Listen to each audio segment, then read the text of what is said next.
जय हिंद। मैं प्राण बिहारी।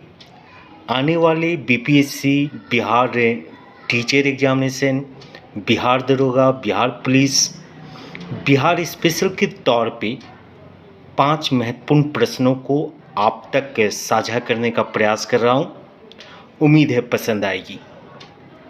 सबसे पहले साइमन कमीशन की बात। साइमन कमीशन का विरोध संपूर्ण भारत में हुआ था। श्वेत कमीशन भी इसे कहते हैं, व्हाइट कमीशन, क्योंकि साइमन कमीशन में शामिल होने वाले 7 के 7 मेंबर्स जो थे वह अंग्रेज थे, इसीलिए इसे आप श्वेत कमीशन या व्हाइट कमीशन के नाम से भी जानते हैं।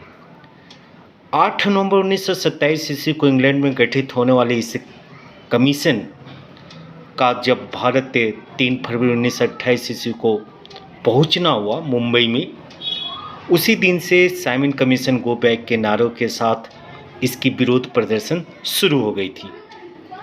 साइमन कमीशन 12 दिसंबर 1928 ईस्वी को बिहार पहुंचा था और साइमन कमीशन के बिहार पहुंचने के बाद बिहार में इस कमीशन के विरोध का नेतृत्व अनुग्रह नारायण सिंह ने की थी। आप अली इमाम का भी नाम जानते हैं, जिन्होंने सर्वदलीय एक सम्मेलन की थी, जिस सर्वदलीय सम्मेलन में विरोध का निर्णय किया गया था, साइमन कमीशन का विरोध का निर्णय लिया गया था। आप देवकी नंदन का भी संबंध साइमन कमीशन के विरोध से है, बिहार के उन चर्चित राजनेताओं में।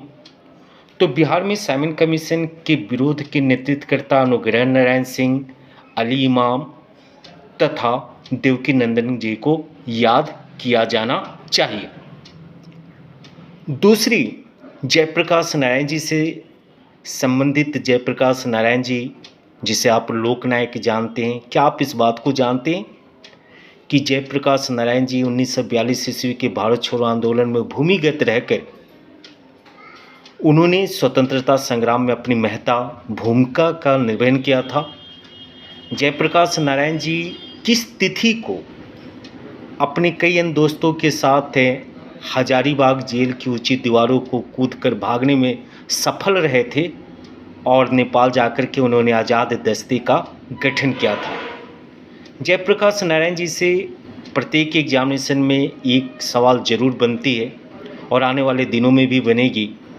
तो मेरा सवाल आपके साथ है कि किस तिथि को जयप्रकाश नारायण जी हजारीबाग जेल की ऊंची दीवारों को कूदने में सफल रहे थे।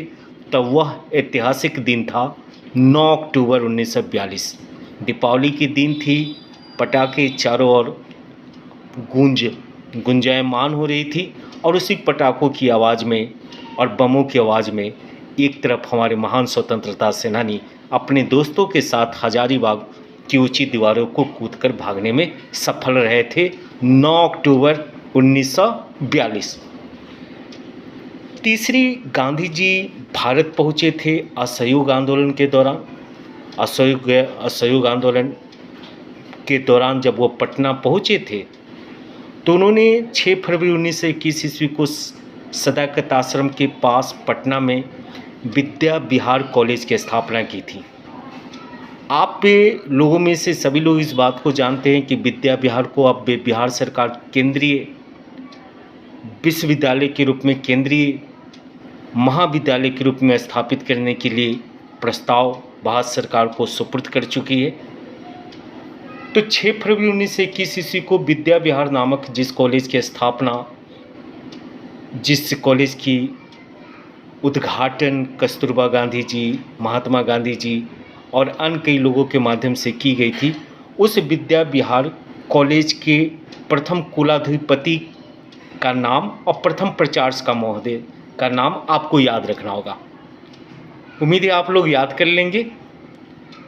विद्या विहार कॉलेज के जो संस्थापक थे, क्योंकि उन्होंने अपनी भूमि को दान दिया था, वो थे मजहरुल हक जी, और उन्हें इस कॉलेज का प्रथम कुलाधिपति, विश्वविद्यालय की प्रथम कुलाधिपति नियुक्त किया गया था और प्रथम प्राचार्य डॉक्टर राजेंद्र प्रसाद जी को।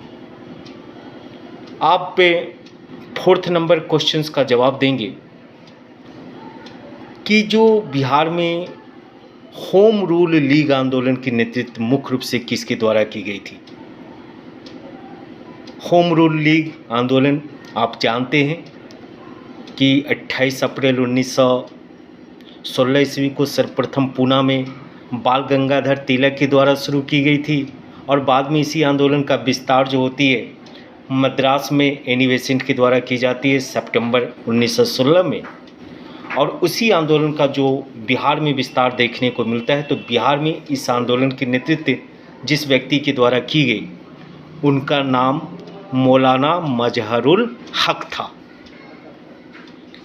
पांचवी सवाल स्वराज पार्टी से है। आप सभी कोई जानते हैं कि कांग्रेस से अलग होकर के कुछ महत्वपूर्ण कांग्रेसी नेताओं ने 1 जनवरी 1923 ईस्वी को स्वराज पार्टी का गठन किया था इलाहाबाद में। 1 जनवरी 1923 ईस्वी को जिस स्वराज पार्टी की गठन की गई थी उसकी अध्यक्षता CR दास को और सचिव पद मोतीलाल नेहरू को प्राप्त हुई थी। बिहार में स्वराज पार्टी के साथ जुड़ने वाले सर्वाधिक महत्वपूर्ण नेता तत्कालीन कौन थे? यानी बिहार में स्वराज पार्टी का नेतृत्व किसके द्वारा की गई थी? जल्दी से आंसर दीजिए। और आंसर आया आपका तो इस बात को आप जान चुके हैं कि श्री कृष्ण सिंह, जो बिहार के प्रथम मुख्यमंत्री के रूप में भी सर्वमान्य हैं, उसी श्री कृष्ण सिंह के द्वारा बिहार में स्वराज पार्टी की नेतृत्व की गई थी। बाद में स्वराज पार्टी स्वतः प्रभावहीन हो जाती है और स्वराज पार्टी पुनः कांग्रेस में विलय कर जाती है। इस कारण से श्री कृष्ण सिंह जी का भी विलय कांग्रेस में हो गया। आपको कैसा लगा प्रयास? अगर आप हमारे इस प्रयास का समर्थन करते हैं तो आज 5 क्वेश्चंस के साथ है, कल 10 क्वेश्चंस के साथ है और 30 सितंबर की एग्जामिनेशन हो, बिहार दरोगा की एग्जामिनेशन हो, हम बिहार स्पेशल पे आपके साथ लगातार बातचीत करते रहेंगे। आपसे सवाल और जवाब का सिलसिला चलता रहेगा। जय हिंद।